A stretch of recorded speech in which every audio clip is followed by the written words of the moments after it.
Greetings. My name is Lauren McKinney, and I serve here at the Region 10 Education Service Center in the Special Revenue Services team. The following webinar is an overview of the Program Evaluation Series. This specific webinar is General Techniques for Program Evaluation. Here's our agenda. We will be providing a Program Evaluation Series overview. Then we'll have a look at the statutory requirements, the program evaluation process, the link between your comprehensive needs assessment and the campus improvement plan, and then we'll close up our time looking at other program evaluation series sessions. So here's the overview. Exactly what is the program evaluation series? How many are we offering? And why, in fact, are we offering it? This is the series description, and I'm not going to read this to you. Just in short, please know that every federal program that you are running or operating out of your LEA does require that there is some kind of program evaluation, and in Essa, some of the language actually says reporting as well. So there is some kind of evaluation or report that you do have to do to basically show that you are using the funds in the manner in which it was intended, and also that there is a benefit for the students that you're serving by using that federal program dollars. Also be aware that it is also required in Texas Education Code as well. So evaluating your program, be it through federal funding or state funding, is required just across the board. They want to make sure that we are actually continuing to utilize programs that are to the benefit of our students. There are a total of 9 in this series. The dates that you see there on the flyer are the upcoming times that we have. It starts on April 9th with Title I Part A, and then we'll be covering parent and family, migrant ed, neglected, delinquent, or at risk. Then we'll transition into Title II, which is teacher and principal training. We'll also have a look at Title III, the English language acquisition, as well as the immigrant portion of that Title III as well. And then we'll wrap up the series with Title IV Part A, and then also the Rural Education Initiative, which is now Title V Part B. We're offering this because we wanted to make sure that you had on-demand assistance. If you had any questions about how to actually evaluate the programs that you're running in your LEA, and you wanted just, hey, I just quick answer, what is this? How do I do this? We wanted to make sure that at all times you had access to a general overview of what a program evaluation is, and then specifically how to evaluate the following programs that you see there on the screen. So statutory requirements. Of course, there's always this, do I actually have to do this? And as I already mentioned earlier, we do. We have to do this. It is a requirement in both federal statute as well as Texas Education Code. If you're wanting to look at the specific requirements as well as far as your statutory requirements, these are also indicated in the provisions and assurances section of the Essa Federal Consolidated Application, which if you're receiving federal funding, you signed off on virtually. So if you wanted to see exactly where it states it in the application as well, you can by all means do so and just go straight to the provisions and assurances section of the application.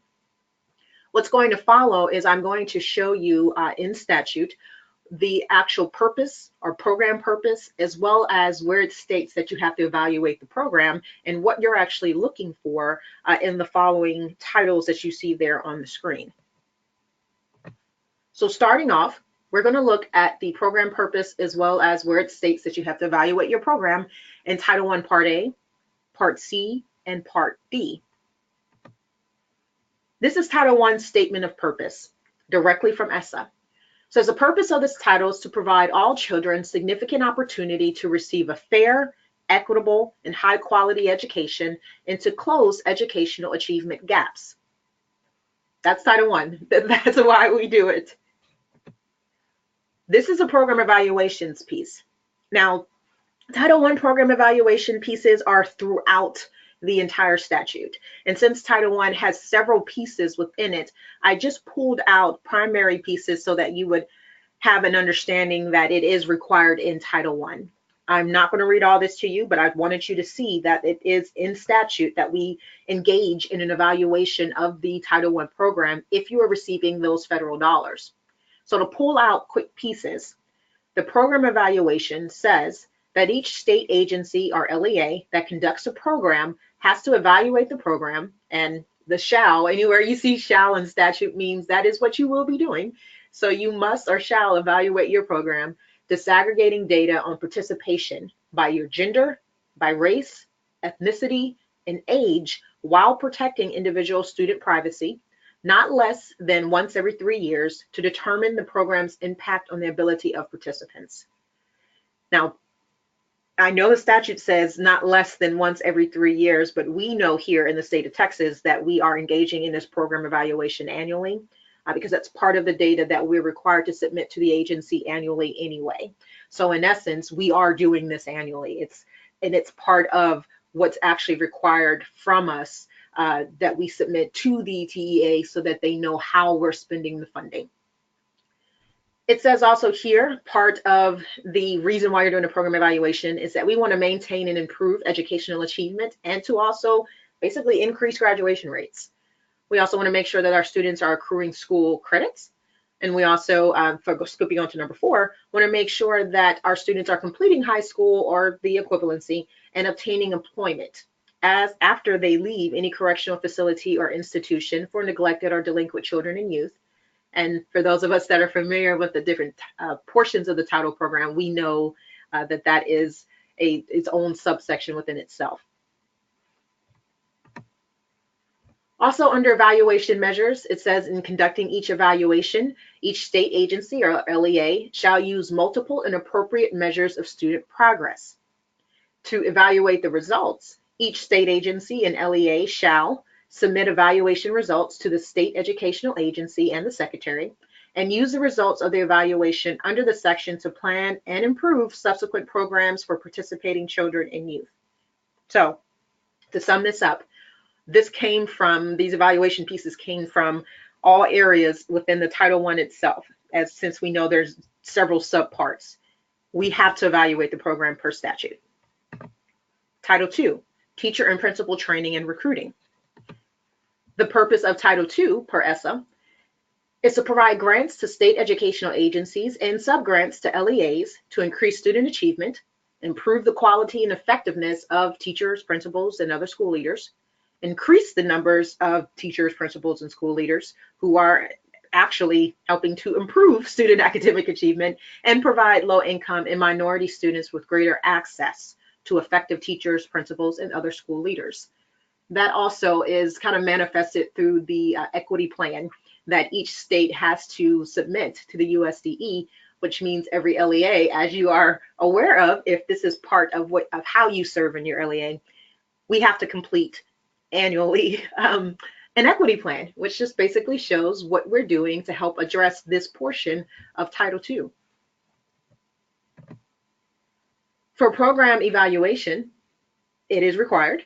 Each state educational agency receiving funds shall annually submit to the secretary a report that provides a description of how the state is actually using the funds to meet the purpose of it and show how activities through this title program actually improve teacher, principal, and leader effectiveness. We are also evaluating if funds are used under this part to improve equitable access to teachers for low-income and minority students. And we are also evaluating that a state that implements a teacher, principal, or other school leader evaluation and support system, we want to make sure that the evaluation results actually help and show that we are not providing personally identifiable information, but that these teachers, principals, and school leaders are improving in overall the academic achievement of our students. And number 4 from this particular section, where available, the annual retention rates of effective and ineffective teachers, principals, or other school leaders are also required. That's part of the evaluation component in Title II. Now, an LEA, because it drills down even further, receiving funds has to submit to the state all the information that the state requires. So in order for the state to do those 4 areas that we just reviewed as far as program evaluation, the LEAs are required to submit that information to the state so they can ensure that they are submitting the correct information to the USDE. So when you go through Title II doesn't break it down the way Title I did, as far as this is what each LEA has to do. But because the state is required to do this, we as LEAs are required to submit our portion so that the state can be in compliance. Title III. This is also known as the English Language Acquisition, Language Enhancement, and Academic Achievement Act. The statement of purpose for Title III is to help ensure that English learners, including immigrant children and youth, attain English proficiency and develop high levels of academic achievement in English. We are assisting all English learners, including immigrant children and youth, to achieve at high levels in academic subjects, and to assist teachers, which includes preschool, principals and other school leaders, as well as the state, LEAs in schools, and making sure that we are implementing and sustaining effective language instruction. And then the last two purposes for Title III, to assist teachers, principals, and school leaders, and that instruction to help prepare English learners, immigrant children and youth, and to promote parental, family, and community participation in language instruction educational programs for parents, families, and communities of English learners. So I do want to point out that, of course, Title I has its own section as pertains to parent and family engagement. Title III also has an additional section that really goes into making sure that parents, families, and communities are engaged in the educational process of that very specific student population.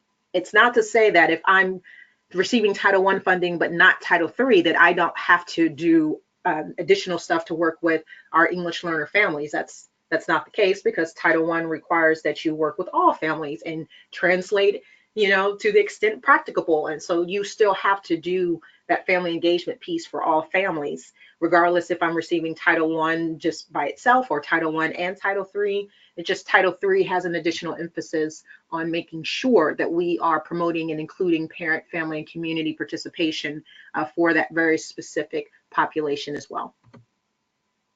The program evaluation piece of Title III, it's extensive. It's several pieces involved in this. So I'm going to pull out certain highlight pieces, but as a reminder, we are required, and it says at the conclusion of every second fiscal year in which the subgrant is received, to provide a description of the programs and activities conducted by the entity with funds that we received. We're also required to include the number and percentage of English learners in the programs and activities who are making progress towards actually achieving that English language proficiency. We also have to include the number and percentage of children in programs and activities who are attaining English proficiency based on the state English language proficiency standards. It goes on to say we have to report the number and percentage of English learners who exit the language instructional program and obtain English language proficiency. We have to include and report the number and percentage of English learners meeting the state academic achievement standards. We also have to report the number and percentage of English learners who have not attained English language proficiency within that 5 years of initial classification. And then lastly, number 7, which I like, is just a blanket, and any other information that the state educational agency may require. So that is Title III. Moving on to Title IV. Title IV has this broken down into a Part A and a Part B. So Part A, student support and academic enrichment. We'll go over the purpose as well as the program evaluation piece. And then Part B is the 21st Century Community Learning Centers. So this is the purpose for Part A. The purpose of this subpart is to improve students' academic achievement by increasing the capacity of states, LEAs, schools, and local communities so that we are providing access to, as we know in Essa, there was a transition from core to well-rounded education. We're also making sure through Title IV to improve school conditions for student learning and improve the use of technology so that we can improve academic achievement and digital literacy. So this is the statement of purpose for Part B if you're receiving this funding, which is the 21st Century Learning Community Learning Centers. The purpose is to provide opportunities for communities to establish or expand activities in community learning centers. Now, as you see here, it's really to provide opportunities for academic enrichment and to offer students a broad array of additional services, programs, and activities.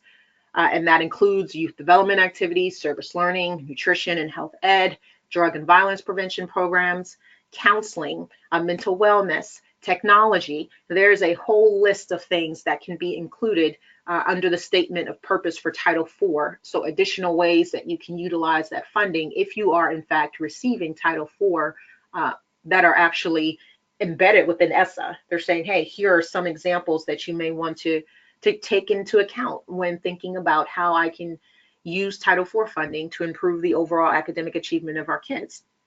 The last statement of purpose that falls under here, number 3, is also to offer families of students served by community learning centers opportunities for active and meaningful engagement in their children's education. So yet again, there's a parent and family engagement component to this, in addition or further than what is offered and required under Title I. If you're receiving Title IV, the purpose of this is also to include families. So the program evaluation piece under Title IV is very short. Title IV itself is short in comparison to some of the other title programs that we have. The periodic evaluation says that the program or activity shall undergo a periodic evaluation in conjunction with the state educational agency's overall evaluation plan. We're trying to assess that the program is helping to provide and achieving the goal of providing high quality opportunities for academic enrichment and overall student success. Title V is specifically Part B, the Rural Education Initiative. Now, under Title V, there's a Subpart 1 and Subpart 2. Some of us within our region receive one or the other, but Subpart 1 is the Small Rural School Achievement Program, affectionately known as the SRSA, and Subpart 2 is the Rural and Low Income School Program, which we refer to as the RLIS. Here's the purpose for Title V. The purpose of this part is to allow states and LEAs the flexibility to target federal funds to the programs and activities that most effectively address the unique needs of states in their localities. To evaluate this program, each state educational agency or specially qualified agency that receives a grant under this subpart, so be it the SRSA or your RLIS, shall prepare and submit an annual report to the Secretary. So keep in mind, this is something that's required of the state, which means this is something that we must do as LEAs so that the state can actually submit this report to the USDE. The report has to describe that's submitted by the state educational agency, the method that the state used to actually award grants to us, to LEAs, and to provide assistance to schools, how LEAs and schools use the funds, and then the degree to which progress has been made toward meeting the goals and objectives that are actually described in the application. So again, in order for the state to be able to submit their portion, their annual report, we have to submit our portion to the state, which is why, as I indicated earlier, a program evaluation, even though Essa says that some of these program evaluations are due, once every 3 years or once every 2 years, we, in essence, submit this annually to the state so that the state has everything it needs in order to be able to submit what it needs to the actual USDE. So that was a brief look into Title I through V and the statement of purpose. So just a brief overview of what each title funding source actually covers, as well as the requirement for program evaluation. So if you get pushback when you're requesting data from some of your campuses, just know you can always say, hey, this is required per Essa. We have to submit an evaluation and engage in the evaluation process. That actually segues into our next portion of our webinar, which is the process itself. How do we do it? I want to know. We're having a look at the process, a tool, a recommendation, a couple of examples, and then how I would actually evaluate a program. So I do want to start off by saying that the evaluation process itself looks at what you set out to do. So thinking back to the beginning of the year when we set our annual goals, it has a look at this is what I said I wanted to accomplish, what I actually accomplished, and to what degree it was accomplished. Evaluation must be planned from the start. This includes collecting baseline data. In order for me to be able to successfully evaluate it, I want to be able to say, this is where we started. This is what our data reflected. This is our student achievement. This is where we are now, which helps having that concrete data because you had a baseline and then, kind of effectively gathered data throughout the process or throughout the school year and then went back and got data again at the end. It helps me to be able to say either this based on data was successful or it wasn't. So I also want to, remind us that if you don't have as much data as you would like, plan this for next year. So as you're going into the 18-19 school year, start off by saying, I know I want to be able to prove that this program that we're instilling are getting ready to roll out to all of our campuses is worthy of us investing that federal or state money into. So let me start off by gathering baseline data.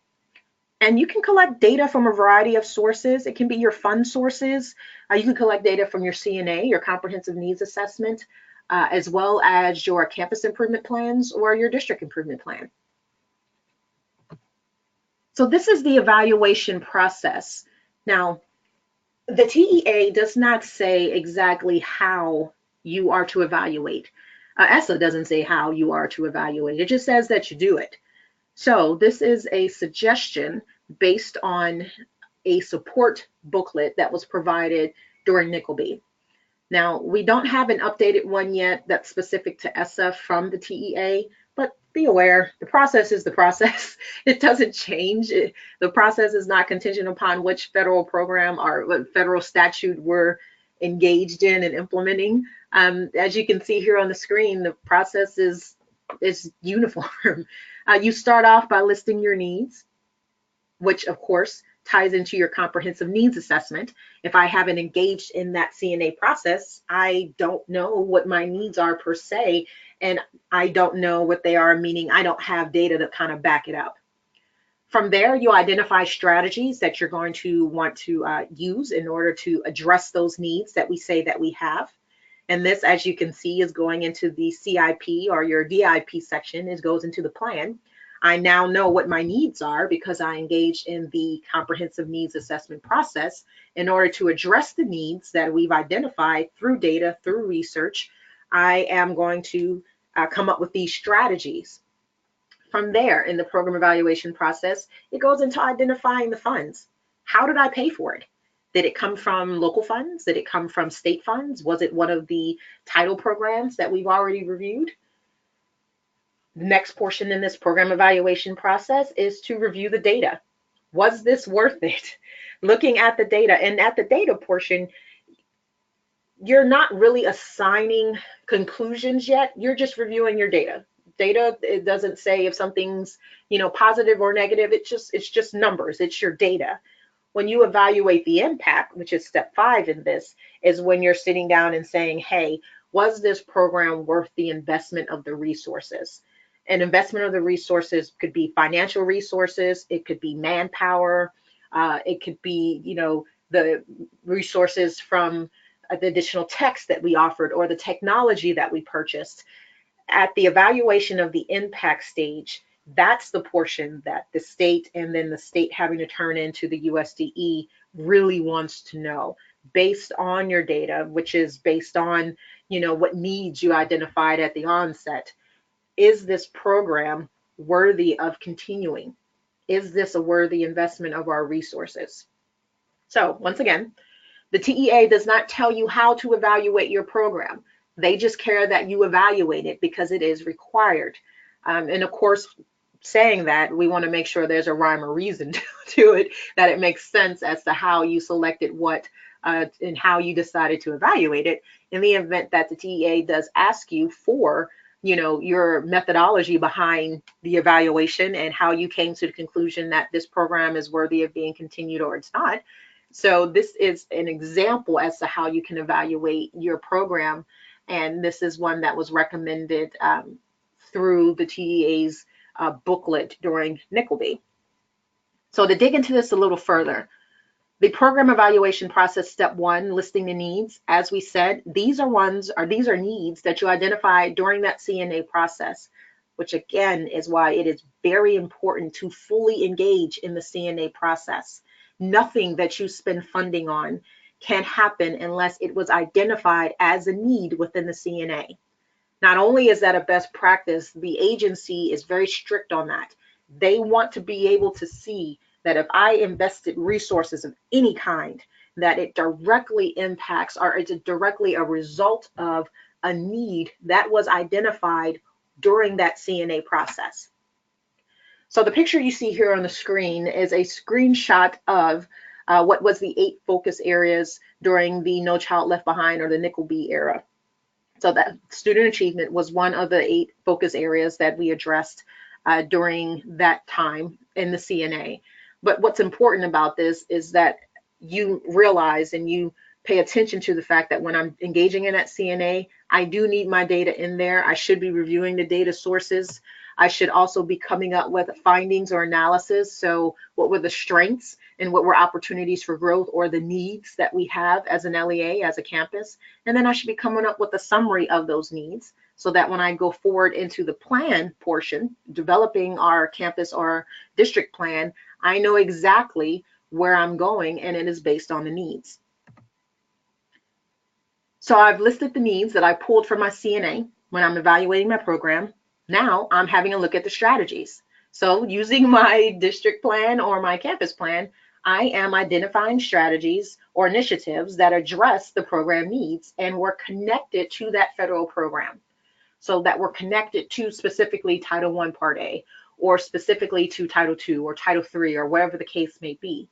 So I'm pulling that directly from my campus or district improvement plan. This is just a generic screenshot of what a campus improvement plan may look like. A lot of our LEAs use some of our technology software. We have a partnership here with 806 Technologies. So a lot of, and that's your plan for learning, and as well as several other resources that they have, the Title I Crate. But a lot of our LEAs also do it manually. They have their own template that they use. And this is just a screenshot of a general campus improvement plan that you may want to, that you can go back to and pull your strategies from. Looking further into step 3, which would be identifying your funds, you're identifying the amount of funds expended to implement the strategy or initiative. So once again, that could come from your CIP. When you're actually developing your campus improvement plan, it is required that you list, this is how much I anticipate spending on that specific strategy.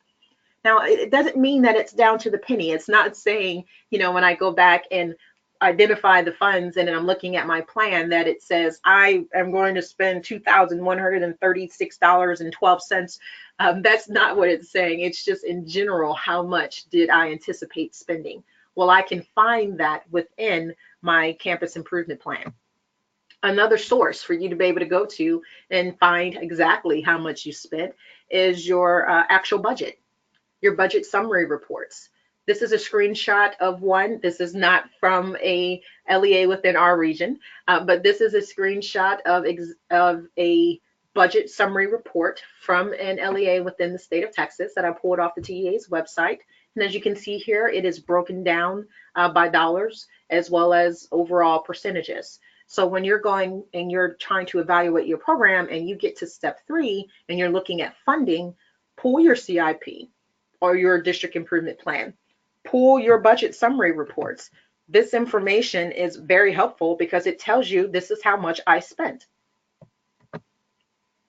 Step 4 of the process, reviewing the data.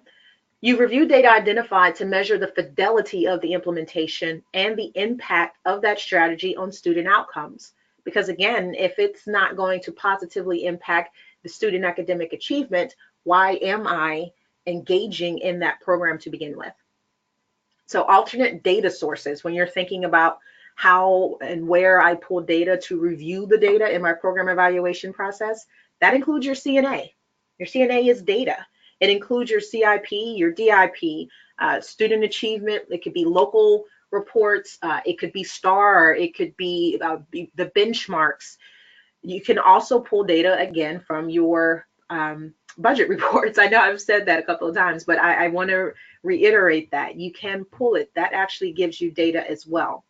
Some additional data sources when you're thinking about evaluating your program, it could also be sign-in sheets. It could be results of a survey that you engaged in with your stakeholders, be it parents or community members or students or even staff on campus. You can also possibly think about meeting minutes. If you have trend data, there's a variety of places that you can pull data from. Please try not to default to I'm only pulling STAR, because STAR happens, once a year. If they have retake, that's, something separate, but your data should not just be that traditional quantitative data where it is a number on a page and, XYZ amount of students mastered this. Please also take into account your qualitative data pieces, which goes back to surveys, focus groups, things of that nature. Here is a screenshot of a local assessment. It's a summary report from just a local benchmark. This particular one was covering 3 SEs.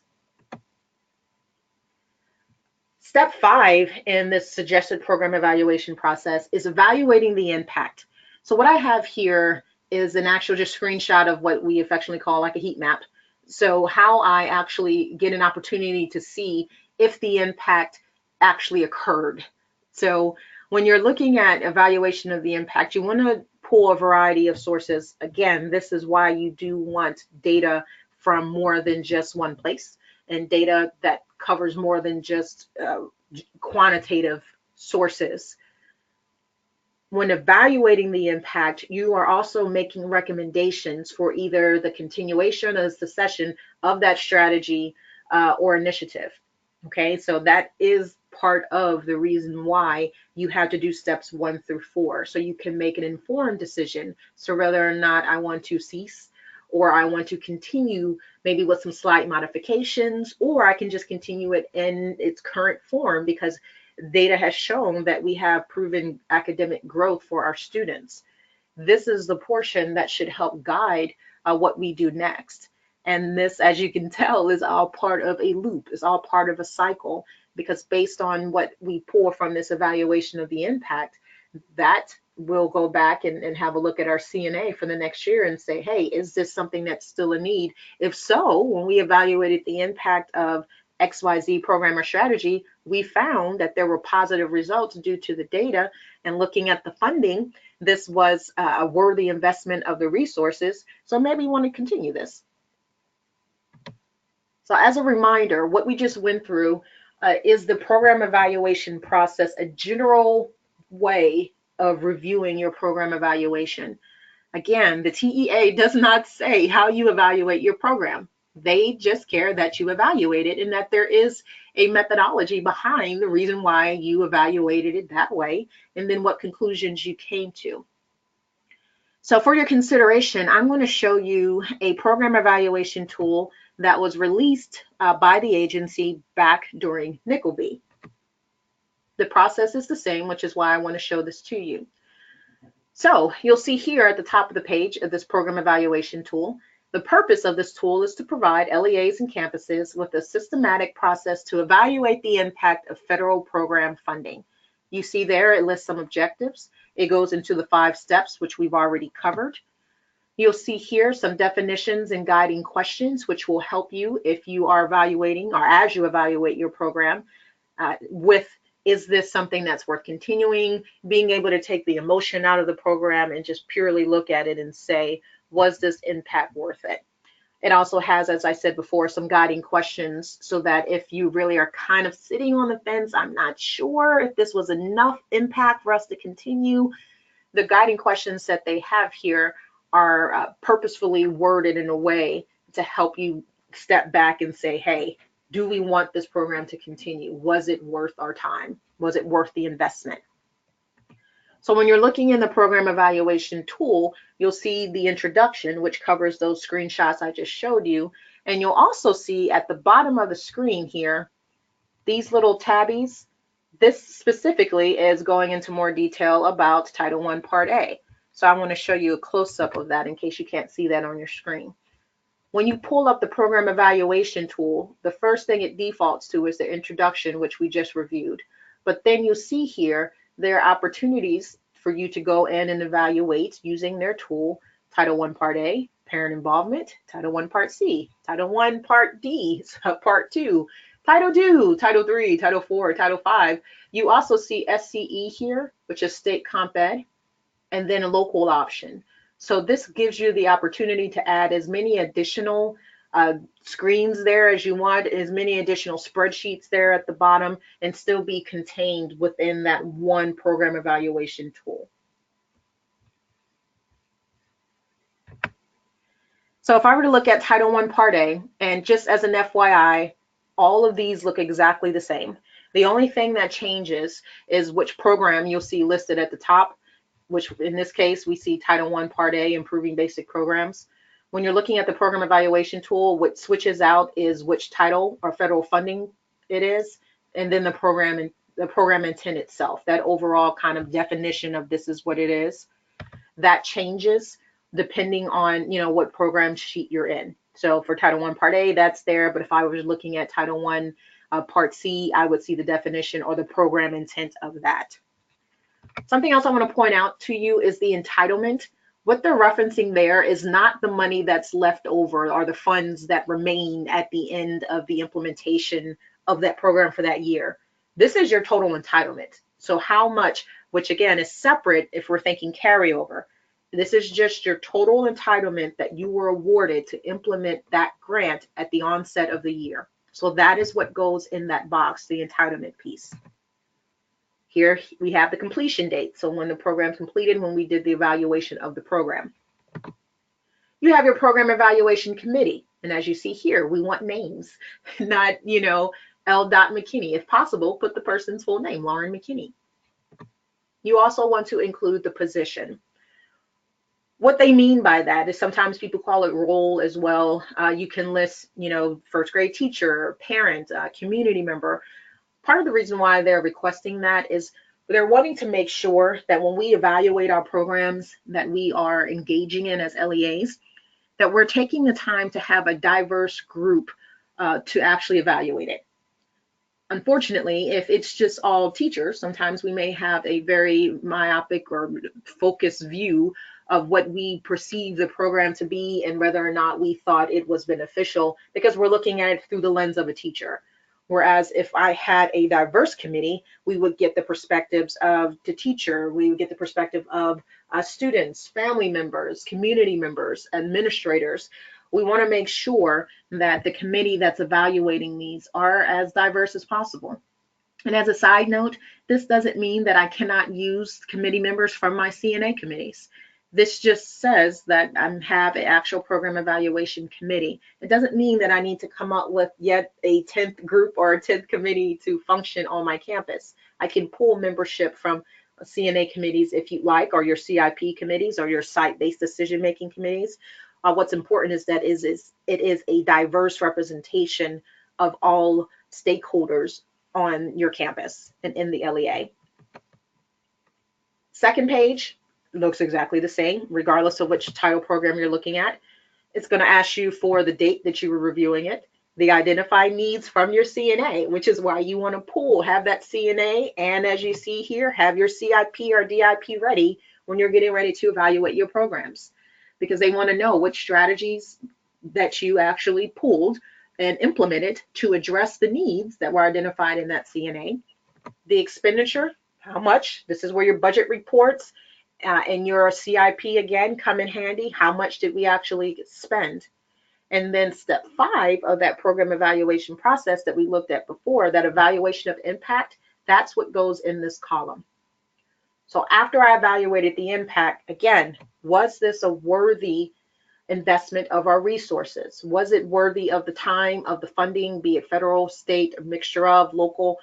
What do we recommend? Do we want to continue it? Do we want to cease it? Do we want to continue but with some modifications? What data that, based on the data that we pulled during that program evaluation process, do we think this is a go, or do we want to, just stop it altogether? Maybe it was a good program, but not the best program for our specific student population. And then the last thing you see at the bottom there are the data sources. So exactly where did I pull this data from, which is another opportunity for you to show that you're not just pulling quantitative data or you're not just pulling qualitative data, that you're actually pulling a mixture of those to help inform your decisions. So with the program evaluation tool, it all looks the same. Page 2 all looks identical. The only thing that changes, again, if you're looking at that tool, is based on what the specific part is. It may be subpart A or subpart B or Title II or Title III, whatever the case may be. The program intent changes on that first page, but the actual tool itself, page 2, going through the process itself is exactly the same. So I want to show you really quickly some sample program expenditures. So common things that we see here at the Region 10 ESC as far as, can we spend our money this way? This is how we spent our funding. A couple of common program examples. So for this first one, a supplemental research-based reading/English language arts instruction. So Lauren Elementary School utilized Title I Part A funding to hire a campus instructional coach to meet the reading English language arts needs of its third grade students. Common way we see Title I funding spent. Amber Middle School utilized Title I Part A funding to purchase a technological computer-based program to meet the reading and achievement needs of its student population during the scheduled reading intervention block. Again, computer-aided instruction, common expenditure that we see for Title I funding. Here's another example. This one is referencing tutorials. Becky High School utilized Title I Part A funding to hire a campus interventionist to meet the mathematic achievement needs of its student population during after-school tutorials. Again, common program expenditure examples. I do want to point out briefly, in general, and this is an in general kind of statement, so it doesn't mean across the board, but in general, after-school tutoring and extended day activities to allow for extended time on task are allowable when you're thinking about, is this an allowable expenditure, as long as they are meeting an identified need to improve student academic achievement. So this is where it goes back to what I mentioned earlier. It needs to be in your CNA. If I'm spending money on anything, I have to be able to directly link it back to that CNA. If it's not in the CNA, I cannot spend the funding. After school activities, just as an FYI as well, must meet the Title I requirements for being an allowable expense. And when you're thinking about enrichment activities, it has to be aligned to improving student achievement as well. So you can use Title I funding for this kind of thing. Just make sure that you're following the intent of the Title I program, and just make sure, again, that it all ties back to a need identified within your CNA. So let's say I wanted to evaluate, let's just pick one of these. I'm looking at the computer-aided instruction that Amber Middle School did when they used their Title I Part A funding to purchase computer-based program to meet the reading achievement needs of its student population during the reading intervention block. I would engage in the five-step program, or five-step process we just looked at. I'm going to list my needs. Where did my needs come? My needs came from the CNA. It said, based on our data that we used to engage in the CNA process, that we had a need in the reading achievement area. We also know that we have a reading intervention block, which is part of the strategy portion of the program evaluation. And in order to make this more, in order to make this computer program beneficial to our students, we decided to use whatever computer software that we purchased. Identifying the funds that can come from your CIP, it can come from your budget reports, but where did I identify the funds that I was spending to buy the computer software? Looking at the data, was this, now that I've completed the actual identifying the funds, the strategy, and the needs, was this a good investment? So looking at the data, just what percentage of our students' reading achievement improved? What percentage of our students' reading achievement did not improve, but was stagnant?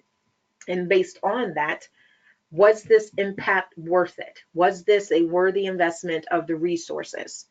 So that five-step process that we see here, it's what you're doing for each individual program that you are having a look at, that you receive federal funding for. You want to engage in some kind of evaluative process to see if I am actually spending the grant funding and the intent that the program was established, that the intent that the grant was given to us.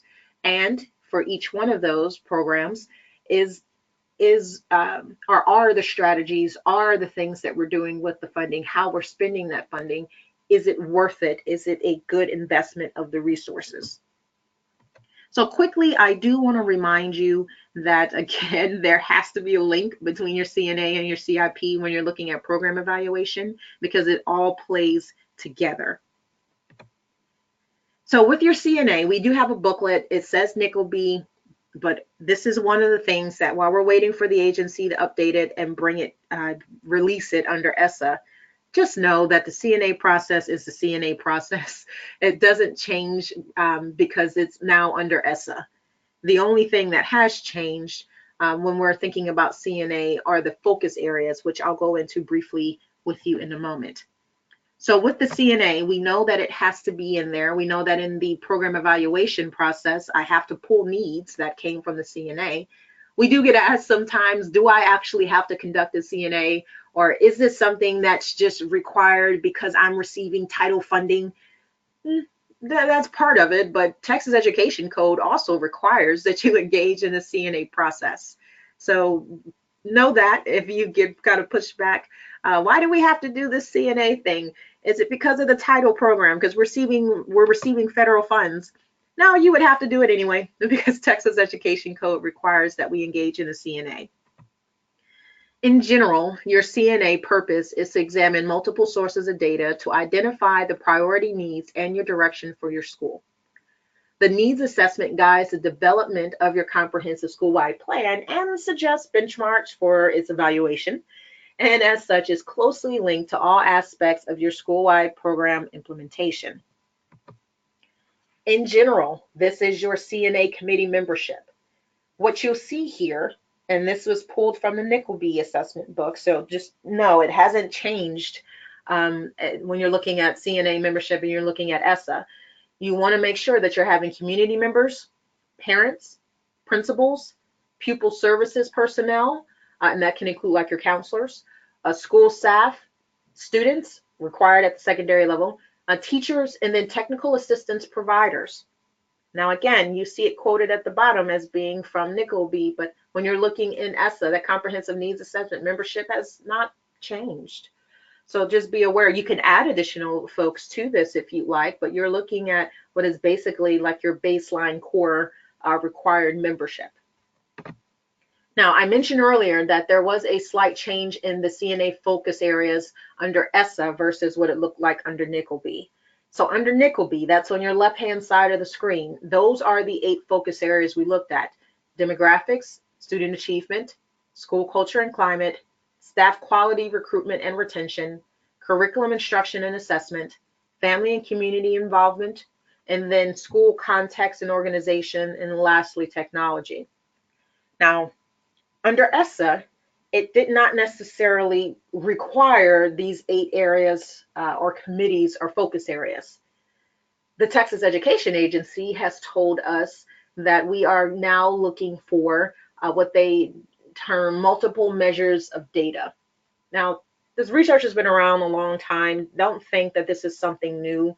And in fact, what you can see is if you're looking at the original 8 on the left-hand side of your screen, and then you look at the multiple measures of data on the right-hand side of your screen, really what they did was combine the 8 into 4 areas. So in lieu of you having 8 distinct areas, it's now 4 multiple measures of data, but you're covering the same information. Demographics is still there. Student academic achievement is there, which if you're looking at the left side, that's pretty much a combination of student achievement and then your curriculum instruction and assessment.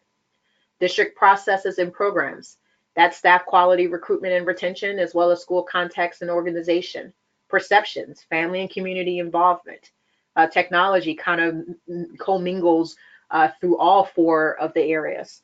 So just know if you are engaging in the CNA process that now there is no longer requirement per se for those, an initial 8 anymore. It's now broken down into the 4, which is in essence a combination or a marrying of the 8 that were there before. It's just now listed as 4. I pulled this particular chart from 806 Technologies. As we said, they are a partner here with us at the Region 10 Education Service Center. And I pulled this from their Plan for Learning website, which is a comprehensive tool that has an opportunity for you to basically work on your CNA and your CIP and extension things within the program itself, within the software itself. So I like this chart, which is why I'm sharing it with you.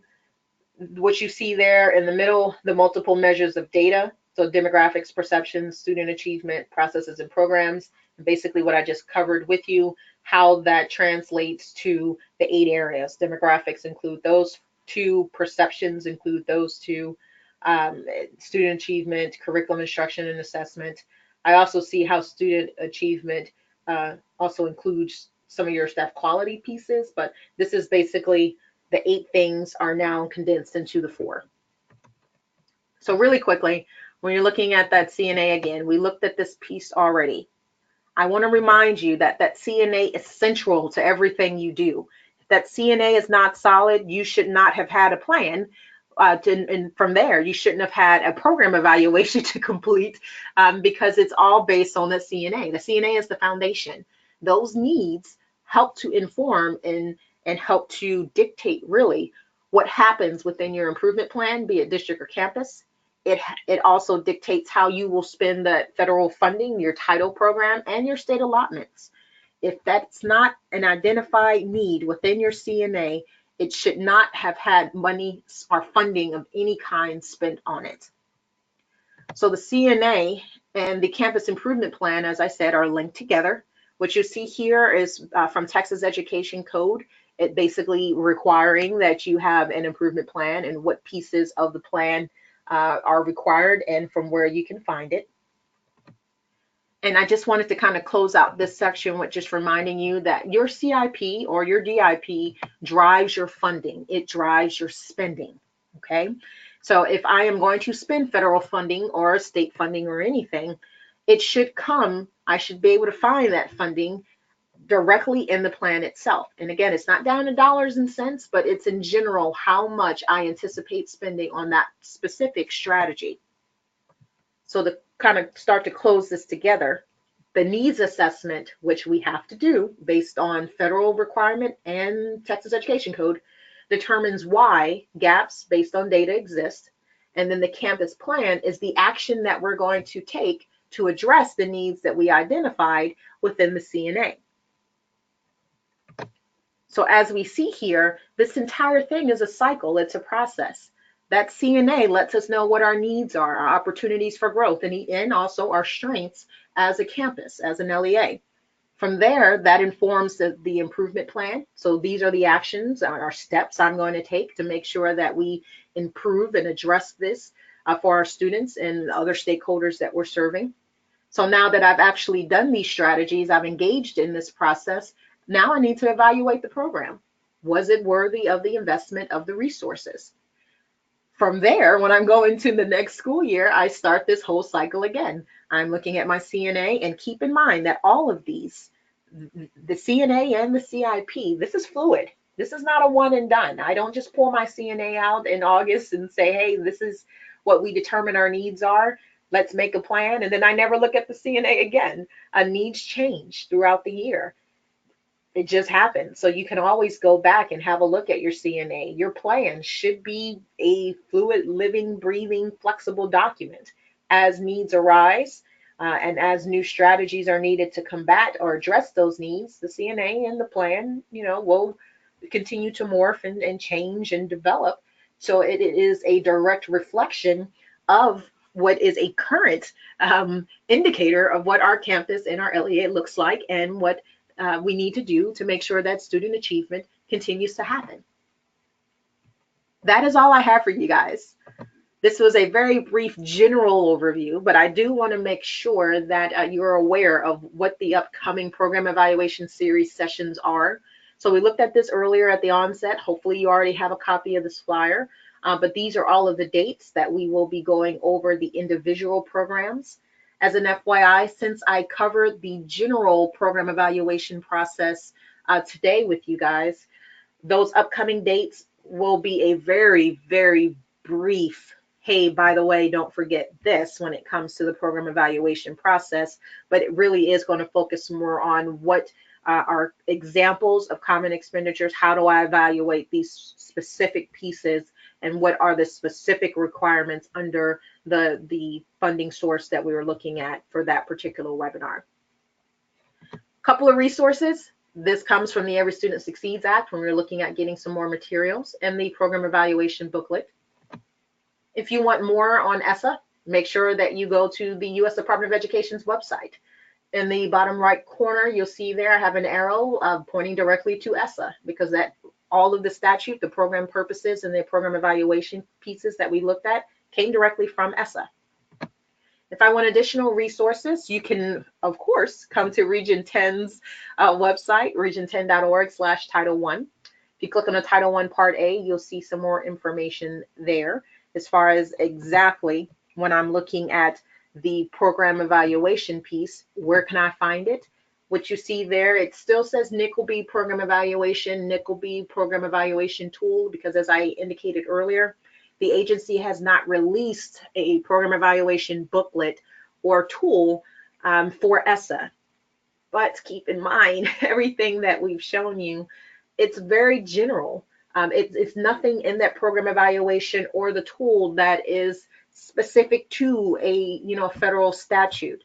It's just an overall process and recommendation. So the Nickleby Program Evaluation booklet would still be valid, because it's just how do I engage in a suggested program evaluation tactic, which we covered those 5 steps. And as one last reminder, there is not a specific way that the agency wants you to evaluate the program. Essa doesn't require you to evaluate it a certain way. It just cares that you evaluate it. So if you have any additional questions, or if you have additional feedback that you'd like to provide, please feel free to reach out to us here at the Region 10 Education Service Center. Specifically, we are the Special Revenue Services team. Amber Lassane is our Assistant Director over Special Revenue Services. And what you see there is Tony Garrett. She manages one of our statewide programs. Laura Griffin is one of the consultants on the team who specifically serves private nonprofit. Becky Book, one of our consultants here as well on the team, who handles state allotments as well as some Essa, SSA questions. There I am in the middle there, Lauren McKinney. I am one of your consultants here that serves for Essa, SSA, as well as Jill Dell Bland. So if you have any additional questions, you need to reach out to any of us, please feel free to do so. Region10.org is our general website, and this has been Program Evaluation Series, specifically General Techniques for Program Evaluation. Thank you very much for your time. If you have any additional needs, feel free to reach out to us. We hope that you have an awesome day.